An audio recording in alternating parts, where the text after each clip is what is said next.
ह्रीं शत्रुविजय रणगणा राम ह्रीं क्रों जय नमः। ओम नमो भगवते अश्वत्थामा मृत्यु को तारिणी पर मंत्र करणाशिनी देवी शासन देवते ह्रीं नमो नमः स्वाहा।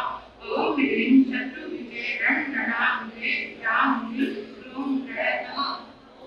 ओम नमो भगवते अष्टमहाकुलोच्चाटने कालदंष्ट्र नित्य कोतापिनी पर मंत्र करणाशिनी देवी शासन देवते ह्रीं नमो नमः स्वाहा। ओम ह्रीं शत्रुविजय रणगणा राम ह्रीं क्रों जय नमः। ओम नमो भगवते अष्टमहाकुलोच्चाटने कालदंष्ट्र नित्य कोतापिनी पर मंत्र करणाशिनी देवी शासन देवते ह्रीं नमो नमः स्वाहा। ओम ह्रीं शत्रुविजय रणगणा राम ह्रीं क्रों जय नमः। ओम नमो भगवते अष्टमहाकुलोच्चाटने कालदंष्ट्र नित्य कोतापिनी पर मंत्र करणाशिनी देवी शासन देवते ह्रीं नमो नमः स्वाहा। ओम ह्रीं शत्रुविजय रणगणा राम ह्रीं क्रों जय नमः। ओम नमो भगवते अष्टमहाकुलोच्चाटने कालदंष्ट्र नित्य कोतापिनी पर मंत्र करणाशिनी देवी शासन देवते ह्रीं नमो नमः स्वाहा। ओम ह्रीं शत्रुविजय रणगणा राम ह्रीं क्रों जय नमः। नमो भगवते अष्टमहाकुलोच्चाटने कालदंष्ट्र नित्य कोतापिनी पर मंत्र करणाशिनी देवी शासन देवते ह्रीं नमो नमः स्वाहा। ओम ह्रीं शत्रुविजय रणगणा राम ह्रीं क्रों जय नमः। ओम नमो भगवते अष्टमहाकुलोच्चाटने कालदंष्ट्र नित्य कोतापिनी पर मंत्र करणाशिनी देवी शासन देवते ह्रीं नमो नमः स्वाहा। ओम ह्रीं शत्रुविजय रणगणा राम ह्रीं क्रों जय नमः। ओम नमो भगवते अष्टमहाकुलोच्चाटने कालदंष्ट्र नित्य कोतापिनी पर मंत्र करणाशिनी देवी शासन देवते ह्रीं नमो नमः स्वाहा। ओम ह्रीं शत्रुविजय रणगणा राम ह्रीं क्रों जय नमः। ओम नमो भगवते अष्टमहाकुलोच्चाटने कालदंष्ट्र नित्य कोतापिनी पर मंत्र करणाशिनी देवी शासन देवते ह्रीं नमो नमः स्वाहा। ओम ह्रीं शत्रुविजय रणगणा राम ह्रीं क्रों जय नमः। ओम नमो भगवते अष्टमहाकुलोच्चाटने कालदंष्ट्र नित्य कोतापिनी पर मंत्र करणाशिनी देवी शासन देवते ह्रीं नमो नमः स्वाहा। ओम ह्रीं शत्रुविजय रणगणा राम ह्रीं क्रों जय नमः। ओम नमो भगवते अष्टमहाकुलोच्चाटने कालदंष्ट्र नित्य कोतापिनी पर मंत्र करणाशिनी देवी शासन देवते ह्रीं नमो नमः स्वाहा। ओम ह्रीं शत्रुविजय रणगणा राम ह्रीं क्रों जय नमः। ओम नमो भगवते अष्टमहाकुलोच्चाटने कालदंष्ट्र पर मंत्र करणाशिनी देवी शासन देवते ह्रीं नमो नमः स्वाहा। ओम ह्रीं शत्रुविजय रणगणा राम ह्रीं क्रों जय नमः। ओम नमो भगवते अष्टमहाकुलोच्चाटने कालदंष्ट्र नित्य कोतापिनी पर मंत्र करणाशिनी देवी शासन देवते ह्रीं नमो नमः स्वाहा। ओम ह्रीं शत्रुविजय रणगणा राम ह्रीं क्रों जय नमः। ओम नमो भगवते अष्टमहाकुलोच्चाटने कालदंष्ट्र नित्य कोतापिनी पर मंत्र करणाशिनी देवी शासन देवते ह्रीं नमो नमः स्वाहा। ओम ह्रीं शत्रुविजय रणगणा राम ह्रीं क्रों जय नमः। ओम नमो भगवते अष्टमहाकुलोच्चाटने कालदंष्ट्र नित्य कोतापिनी पर मंत्र करणाशिनी देवी शासन देवते ह्रीं नमो नमः स्वाहा। ओम ह्रीं शत्रुविजय रणगणा राम ह्रीं क्रों जय नमः। ओम नमो भगवते अष्टमहाकुलोच्चाटने कालदंष्ट्र नित्य कोतापिनी पर मंत्र करणाशिनी देवी शासन देवते ह्रीं नमो नमः स्वाहा। ओम ह्रीं शत्रुविजय रणगणा राम ह्रीं क्रों जय नमः। ओम नमो भगवते अष्टमहाकुलोच्चाटने कालदंष्ट्र नित्य कोतापिनी पर मंत्र करणाशिनी देवी शासन देवते ह्रीं नमो नमः स्वाहा। ओम ह्रीं शत्रुविजय रणगणा